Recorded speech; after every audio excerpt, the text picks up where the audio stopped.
Huwag mo akong pigilan sa mga insertions ko. Huwag ka nang makialam sa budget. Na ginagawa ko lang ang mga utos niya tungkol sa mga insertions na sinasabi niyang hindi na raw niya makilala. Nagsabi na ipinapa-insert ng mga projects ang Pangulo na worth 50 billion pesos.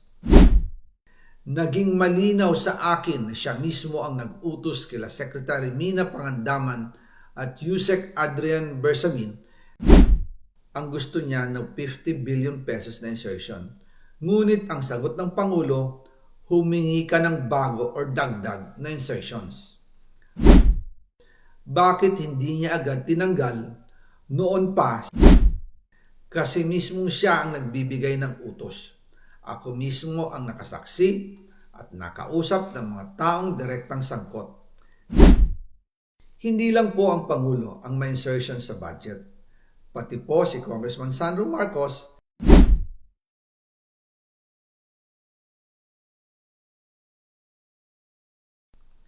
pero kahit na i-deliver na ang 1 billion pesos para kay Pangulong Marcos at kahit na naisama na rin sa 2025 budget ang 100 billion pesos insertion sa pamamagitan ng BICAM Committee, ayon mismo sa utos ng Pangulo, nagagalit pa rin daw si BBM.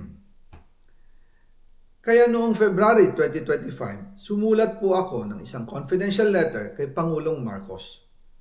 Doon ko ipinaliwanag na ginagawa ko lang ang mga utos niya tungkol sa mga insertions na sinasabi niyang hindi na raw niya makilala. Ilalabas ko po ang sulat ko sa Pangulo kasama ng bidyong ito. Si Yusek Jojo Cadiz ang nag-ayos ng aming meeting noong March 2025 sa 1201 Aguado Street, tapat ng Malacanang, Gate 4. Pero sa halip na kumalma ang Pangulo, lalos lang siyang nagalit. Sa halip na itanggi o linawin niya ang tungkol sa 100 billion insertion, pinagsabihan niya kami ni dating Speaker Romualdez at sa akin mismo, diretsahan niyang sinabi, "Huwag mo akong pigilan sa mga insertions ko. Huwag ka nang makialam sa budget." Dahil sa mga binitawang salita sa akin ni BBM, naging malinaw sa akin na siya mismo ang nag-utos kila Secretary Mina Pangandaman at Yusek Adrian Bersamin na ipasok ang 100 billion pesos worth of projects. Kaya kung hindi talaga totoo na galing sa Pangulo ang utos, bakit hindi niya agad tinanggal noon pa sina Secretary Mina Pangandaman at Undersecretary Adrian Bersamin nang pinaalam ko sa kanya ang 100 billion insertions sa pamamagitan ng sulat? Bakit ngayon lang nila pinag-resign kung kailan nalaman ng publiko ang tungkol dito?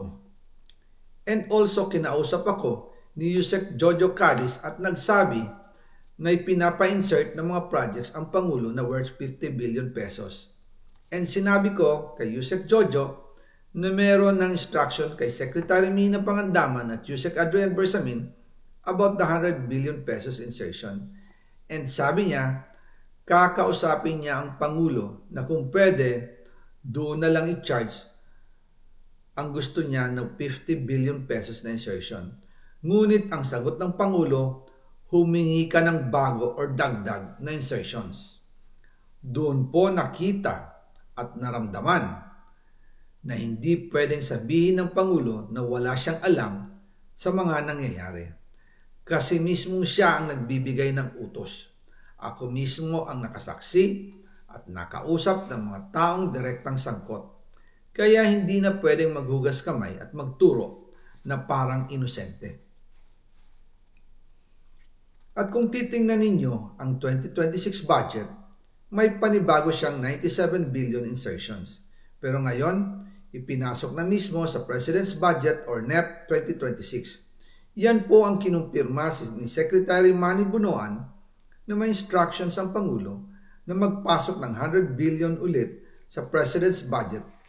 Kaya wala na siyang pwedeng ipamigay. Ito ay nalaman ko noong May 2025 sa meeting namin kasama si dating Speaker Romualdez sa number 30 Tamarind Street, Forbes Park. Kaya nang nadiskubre ng House of Representatives ang insertion sa flood control sa 2026 budget, ibinilik namin ang DPWH NEP 2026 dahil mali na ito at panibagong flood control projects na naman. Hindi lang po ang Pangulo ang may insertion sa budget.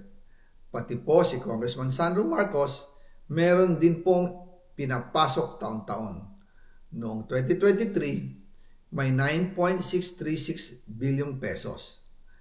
Noong 2024, 20.174 billion pesos. At nitong 2025, 21.127 billion pesos. Lahat-lahat, ang kabuuan ay 50.938 billion pesos. At bawat taon po, sa tuwing dumarating ang BICAM budget process, lagi po may utos si Congressman Sandro na ipasok ang mga proyekto niya.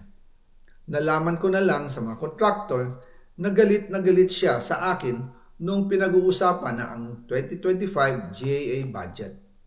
Ang sabi daw niya, ipatatagal ako at magpa-file ng maraming kaso laban sa akin.